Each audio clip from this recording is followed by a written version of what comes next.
incepted back in 2008, 2009. They'll probably even throw in some Women's Championship retrospective moments on WWE.com, taking a look at some of the longest reigns of that championship, and just really what I'm expecting WWE.com to do and WWEDivas.com to do is really put AJ over like they've been putting her over the last 6 months. Where do we go from here after AJ loses the championship to a diva that has yet to be determined? I really don't know, because this early in her career, she's done a lot more than any diva has done, even more than a lot of the cast members of the Total Divas show have done. I mean, she's feuded and defeated almost every cast member of Total Divas. Now at Survivor Series, there'll be a 7-on-7 Divas tag team match where there will be an elimination rule thrown in, where the cast of Total Divas, a total of 7, will take on some of the members of the WWE Divas roster who believe to have been jealous over the fact that these divas were on the cast of Total Divas and they weren't. Summer Rae and a number of other WWE divas, including Alicia Fox, will make up the team of divas that will take on the cast of Total Divas, which will include the Bella Twins, of course, the Funkadactyls, and Natalya, who've been a driving force of this show. 7-on-7, comparing it to the 5-on-5 Survivor Series elimination match. We have 2 additional members of each team thrown in for the Divas match. The Divas match have a total number that outnumbers the number of the original Survivor Series elimination match that was previously announced. A number of great names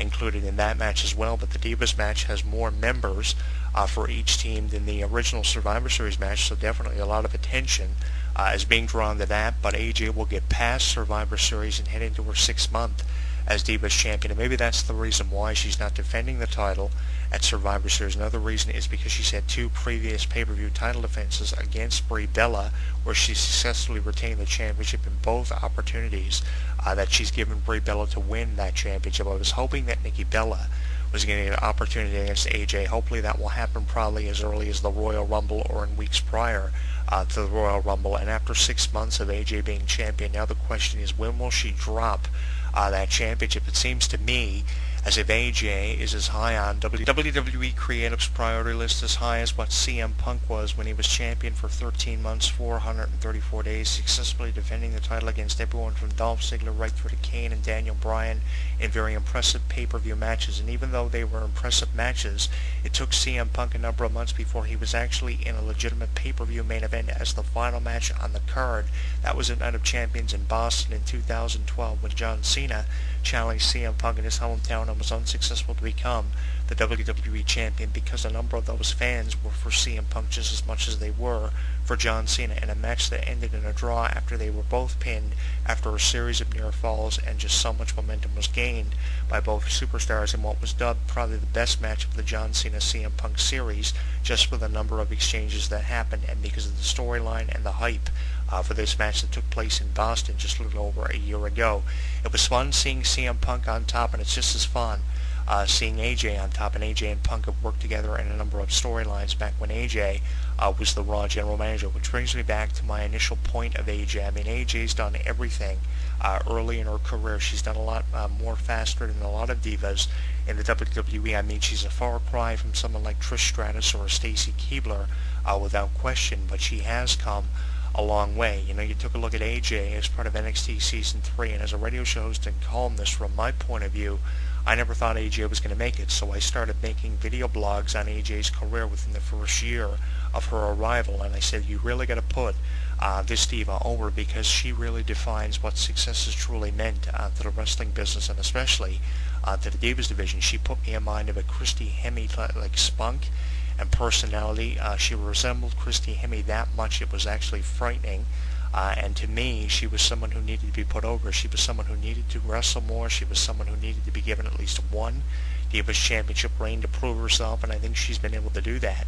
And I think she's been able to do it along with a lot of support that wrestling fans have given her, either as a fan favorite or as a heel. It was fun watching her as a fan favorite because she was really unpredictable, but now as a heel character for the past at least 6 to 8 months, she's become even more unpredictable and that much more fun to watch. And I think a lot of wrestling fans are putting her over more now that she's Divas Champion than they were probably 6 months ago, and she's being taken more seriously, even though she's a psychotic diva, one of the first psychotic divas to have this kind of gimmick seemingly in years. And I think this is going to go a long way for AJ and assist in prolonging her reign as Divas Champion. It wouldn't surprise me at all if she made it to WrestleMania 30, which tickets just went on sale for, by the way, just a few days ago and sold out within minutes.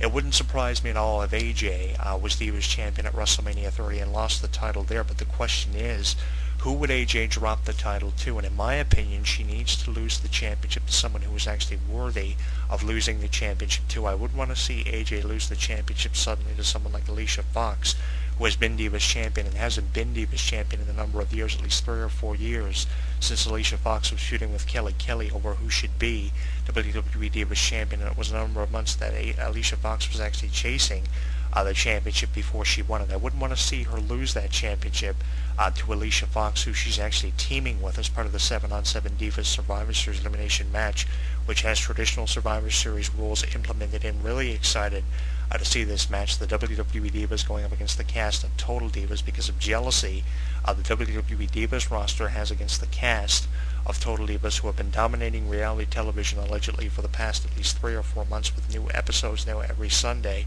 on E's all-new winter lineup. You can check out the E! Network's official website for additional information. Really excited to see which way that one will go.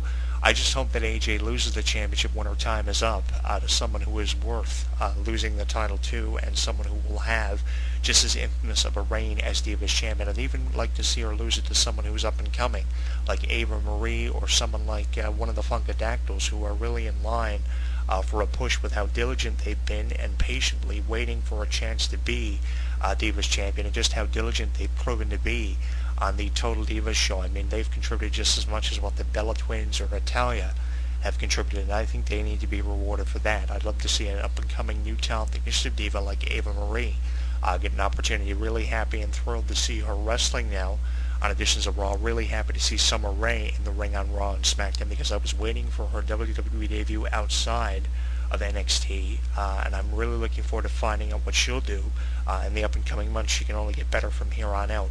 I would love to see, I did talk about this before on my radio show, I'd love to see Summer Rae and AJ. I'd love to see it come down to those two for the Divas Championship. I think that would bring a lot of fun and a lot of energy to the Divas division, because no matter if you like her or you don't, you really have to give Summer Rae the benefit of the doubt. I have gone on record for saying that Summer Rae is an extremely talented diva, and I think that she deserves an opportunity at the Divas Championship. And you may say to yourself, as a fan of professional wrestling, you're out of your fucking mind for putting Summer Rae over as much as what you have been over the past couple of months. She is a far cry from some of the best divas that have wrestled within that division. Far cry from Christy Hemme, who was feuding with Eminem and Melina back in 2005, teaming up with the Legion of Doom, the new Legion of Doom, Animal and Heidenreich. But I think she's come a long way since making her debut on WWE television as an actual wrestler, apart from a valet for Fandango. I'd like to see her break away from Fandango and give that opportunity to someone like Ava Marie, who says that she could be a Fandango girl just as effectively as what someone like Summer Rae has been over the past couple of months, ever since Fandango's debut. I just think that Fandango and Summer Rae just don't fit together. I think that Summer Rae is a far better wrestler than what she is a valet for Fandango, and I think that because of what I've seen from her on NXT, she is ready for a WWE Divas Championship match. Maybe not right now, but give her a couple of months and she'll be ready in the minds of WWE Creative. She's ready in the mind of me as a radio show host and columnist. She's just not ready in the minds of WWE Creative or anyone of authority within the company. So I'd love to see it come down to those two. If I had to choose between any matches, probably 3 or 4 possible matches for the Divas Championship at WrestleMania 30, I'd love to see Summer Rae and AJ for the Divas Championship. That's something that I've got high hopes for in the very near future, and I've got high hopes, just as many high hopes, if not more, for someone like AJ, who has certainly come a long way since her debut, coming over from NXT Season 3 and finishing within the top 3 of that Divas roster that included everyone from Jamie Keys to Caitlyn to Naomi. It was just awesome seeing all those divas in NXT Season 3 competing for a contract with the WWE, and now AJ, a couple of months after her arrival, is WWE Divas Champion. I mean, she's had one of the most impressive reigns that I can remember as a wrestling fan in years, and it can only get better from here on out. Give me your opinion on AJ's reign as Divas Champion. Have you enjoyed it since June? She won the championship back on Father's Day, a crowning achievement for her career. And if you ask AJ, what is the defining moment of your career, what has that been? She'll obviously put over defeating Caitlyn for the Divas Championship, because anyone who wins the championship for the first time automatically assumes that is the best moment of their career, the moment that defines them. If you ask her, she'll put over her inaugural Divas Championship victory over Caitlyn and the 6 months that she's had on top of the division as champion. She's defended the title against everyone from Caitlyn to the entire cast of Total Divas, and I'm really looking forward to a brand new season of Total Divas for new cast members for a Divas champion of the future to feud with. But in my opinion, it can only get better from here on out for someone like AJ, who has been on top of the WWE Divas mountain for the last 6 months. Her reign began on June 16th of 2013, and on December 16th of 2013, just before this year wraps up, WWE will celebrate 6 months along with AJ of being Divas champion. She's defended the title successfully in every pay-per-view match, and the good thing about her title defenses are they've taken place on pay-per-view with an additional few thrown in on actual WWE television. There was one match